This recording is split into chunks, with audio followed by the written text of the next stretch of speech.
ಇನ್ನು ಕೊಪ್ಪಳದ ಪ್ರಸಿದ್ಧ ಗವಿಮಠದ ರಥೋತ್ಸವ ಕೊಪ್ಪಳ ಗವಿಮಠದ ಆವರಣದಲ್ಲಿ ಅಪಾರ ಭಕ್ತ ಸಮೂಹ ಸೇರಿದೆ. ಕೊಪ್ಪಳದ ಪ್ರಸಿದ್ಧ ಗವಿಮಠದ ರಥೋತ್ಸವದಲ್ಲಿ ಭಾಗಿಯಾಗೋದಕ್ಕೆ ಬಂದಿರುವಂತಹ ಅಪಾರ ಭಕ್ತರು ಸುಮಾರು 4 ರಿಂದ 5 ಲಕ್ಷ ಅಷ್ಟು ಜನ ಭಾಗಿಯಾಗುವಂತ ಗವಿಮಠ ರಥೋತ್ಸವ. 4 ರಿಂದ 5 ಲಕ್ಷ ಮಂದಿ ಅಲ್ಲಿ ಭಕ್ತರು ಸೇರ್ತಾರೆ ಪ್ರತಿ ವರ್ಷ. ಗವಿಮಠದ ಆವರಣದಲ್ಲಿ ಮುಗಿಲು ಮುಟ್ಟಿರುವಂತಹ ಭಕ್ತರ ಸಂಭ್ರಮ. ಆ ಒಂದು ದೃಶ್ಯವನ್ನು ನೋಡ್ತಾ ಇದೀವಿ. ಸುತ್ತಮುತ್ತ ಕಣ್ಣು ಹಾಯಿಸಿದಷ್ಟು ಕೂಡ ಜನ ಈ ಕೊಪ್ಪಳದ ಗವಿಮಠದ ಆವರಣಕ್ಕೆ ಆಗಮಿಸಿದ್ದಾರೆ. ರಥೋತ್ಸವಕ್ಕೆ ಚಾಲನೆಯನ್ನ ನೀಡುವಂತ ಕ್ಷಣಗಣನೆ ಪ್ರಾರಂಭವಾಗಿದೆ.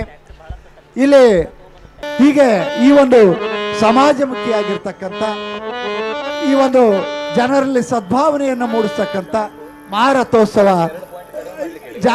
ಇಲ್ಲಿ ಕಂಡು ಬರ್ತಕ್ಕಂಥದ್ದನ್ನ ನಾವೆಲ್ಲ ನೋಡ್ತಾ ಇದ್ದೀವಿ. ಈಗಾಗಲೇ ಮಹಾರಥೋತ್ಸವಕ್ಕೆ ಚಾಲನೆ ನೀಡ್ತಕ್ಕಂಥವರೆಲ್ಲರೂ ಬಂದಿದ್ದಾರೆ. 2009ರಲ್ಲಿ ಮಹಾರಥೋತ್ಸವಕ್ಕೆ ಚಾಲನೆ ನೀಡಿದಂಥ ಬಾಬಾ ರಾಮದೇವ್ ಅವರು ಈ ಜನಸಾಗರವನ್ನು ನೋಡಿ ಹರ್ಷೋದ್ಗಾರದಿಂದ ಆಡಿದ ಮಾತುಗಳೆಂದರೆ, ನಾನು ಹರಿದ್ವಾರ, ಅಲಹಾಬಾದ, ನಾಸಿಕದಲ್ಲಿ ಕುಂಭಮೇಳ ನೋಡಿದ್ದೇನೆ, ಆ ಕಾರ್ಯಕ್ರಮ ಹಾಗೂ ಯೋಗ ಶಿಬಿರಗಳನ್ನು ಮಾಡಿದ್ದೇನೆ.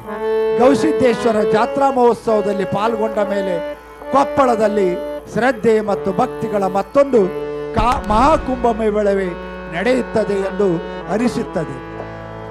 ಉತ್ತರದಲ್ಲಿ 12 ವರ್ಷಕ್ಕೊಮ್ಮೆ ಕುಂಭಮೇಳ ನಡೆದರೆ ಇಲ್ಲಿ ಪ್ರತಿ ವರ್ಷ ಕುಂಭಮೇಳ ಗವಿಸಿದ್ಧನ ಯಾತ್ರಾ ಮಹೋತ್ಸವ ಜರುಗತಕ್ಕಂಥದ್ದನ್ನು ಕಾಣ್ತಾ ಇದ್ದೇವೆ.